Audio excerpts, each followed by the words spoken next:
कि शुरुआत कहाँ करें। सबसे बड़ी समस्या आपके मन में है कि शुरुआत कैसे करें और कहाँ से करें।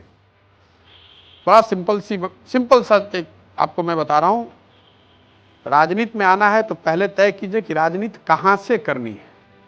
आपको जान के आश्चर्य होगा, 2/3 से ज्यादा लोग जिनसे मैं मिलता हूं उनको ये पता ही नहीं कि राजनीति करनी कहाँ से है। जहां से बिलोंग करते हैं वहां से करें, जहां पर रहते हैं वहां से करें, जहां पार्टी ने काम दे दिया वहां से करें, या जहां से टिकट मिलने की संभावना है वहां से करें। सबसे बड़ी समस्या यह है कि राजनीति आप करें कहां से। और तो अपने लिए क्षेत्र जरूर चुनिए। पार्टी से पहले, नेता से पहले, सबसे पहले ये चुनिए कि राजनीति करनी कहां से है और 10 साल में बनना क्या है। 10 साल का एक समय आप लेकर चलिए। संभव है कि आप वहां 3 साल में पहुंच जाइए, संभव है कि वहां 5 साल में पहुंच जाइए, लेकिन 10 साल का नजरिया लेकर चलेंगे। क्षेत्र अगर आपने चुन लिया है, उसके बाद की प्रक्रिया है कि वहां पर पार्टी या नेता कौन सा चुनेंगे। और पार्टी और नेता वो चुनिए जिससे कि आपका अलाइनमेंट हो। वो मत चुनिए जो कि आपको टिकट देने वाला है। कोई नेता, कोई पार्टी आपको राजनेता नहीं बना सकती है। नेता तो आपको अपने क्षेत्र की जनता बनाएगी। एक बार आप कुछ नेता कुछ स्तर के बन जाते हैं तो पार्टियां या नेता जो हैं आपको चुनकर बड़ा प्लेटफॉर्म दे देती हैं, जिसको आप टिकट कहते हैं या संगठन में जगह समझ लीजिए आप। लेकिन वो बनाने की क्षमता, नेता बनाने की क्षमता किसी नेता में नहीं। गांव में लोग आपको पसंद करें, ये एकदम it's a function of your own capability. लोग आपको पसंद करें ये तो आपकी क्षमता पे ही डिपेंड है। तो पहला काम तो क्षेत्र जरूर चुनिए कि कहां से राजनीति करना चाहते हैं। आइडियली वो जगह चुनिए जो आपकी जन्मभूमि हो, आपको एक नेचुरल एडवांटेज है वहां। अगर जन्मभूमि जहां आपकी है वहां से आप राजनीति नहीं कर सकते हैं क्योंकि वहां से आप माइग्रेट कर गए हैं या वहां वापस नहीं जा सकते हैं, तो अपनी कर्मस्थली जो है वो उसको अपना राजनीति का क्षेत्र बनाइए। समझिए कि आप देवरिया के हैं और आप दिल्ली में रहते हैं।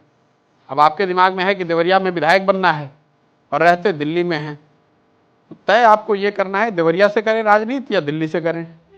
मेरा सुझाव बिल्कुल सिंपल है उसमें। अगर तो आप सोचते हैं कि 8 साल 10 साल के बाद भी आप देवरिया लौटेंगे तो देवरिया की राजनीति कीजिए। देवरिया की राजनीति आप दिल्ली में रहते हुए कर सकते हैं। ये क्लैरिटी आप दिमाग में रख के आइए। 10 साल का नजरिया लेकर आइए और 10 साल जो भी क्षेत्र चुना है, जिस पार्टी के लिए भी आप काम करते हैं, पार्टी का काम कीजिए, संगठन का काम कीजिए, लेकिन अपनी चिंता जरूर कीजिए। आपकी चिंता कोई दूसरा करने वाला नहीं।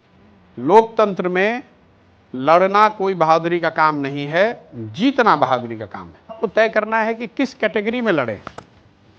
एमएलए बने, एमपी बने, वार्ड पार्षद से शुरू करें, जिला पार्षद से शुरू करें, मुखिया बने। मेरे से लोग पूछते हैं, मैं कहता हूं कि भाई मेरे पास ऐसा कोई ज्ञान नहीं और किसी के पास ये ज्ञान नहीं है जो ये बता सके कि कौन एमपी बनने लायक है और कौन एमएलए बनने लायक है। इसका ज्ञान तो आप ही को है और आप ही को करना पड़ेगा। किस कैटेगरी में आप चुनाव लड़ना चाहते हैं या सक्सेसफुल होना चाहते हैं, ये तो तय आप ही को करना है। एक उसमें आपको गाइडलाइन दिए देते हैं। गाइडलाइन ये है कि जिस कैटेगरी के भी उपयुक्त आप अपने आप को मानते हैं, उससे एक कैटेगरी नीचे लड़िए। शुरुआत एक कैटेगरी नीचे कीजिए। अगर आपका वजन 65 किलोग्राम है तो आप 80 में लड़िएगा कि 60 में लड़िएगा? 60 में लड़िएगा। स्वर्ण पदक 60 में जीतिए या 80 में जीतिए, दोनों स्वर्ण पदक विजेता है।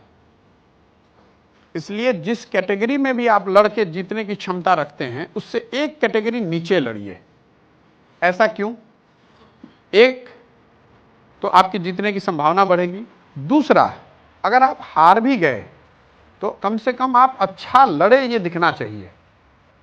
अगर आपकी राजनीतिक पृष्ठभूमि नहीं है तो पहली लड़ाई आप हल्के में नहीं ले सकते हैं। बहुत ज्यादातर लोग गलती ये करते हैं कि अभी तो लड़ के देखते हैं, समझते हैं, उसके बाद देखा जाएगा। अगर आपकी राजनीतिक पृष्ठभूमि नहीं है तो पहली लड़ाई तब लड़िए जब एकदम पूरी तैयारी आपकी हो गई हो। लोकतंत्र और चुनाव ट्रेन पर, स्टेशन पर खड़ा हुआ ट्रेन नहीं है जो कि छूट जाएगा। 5 वर्ष के बाद लड़िएगा, क्या हड़बड़ी है?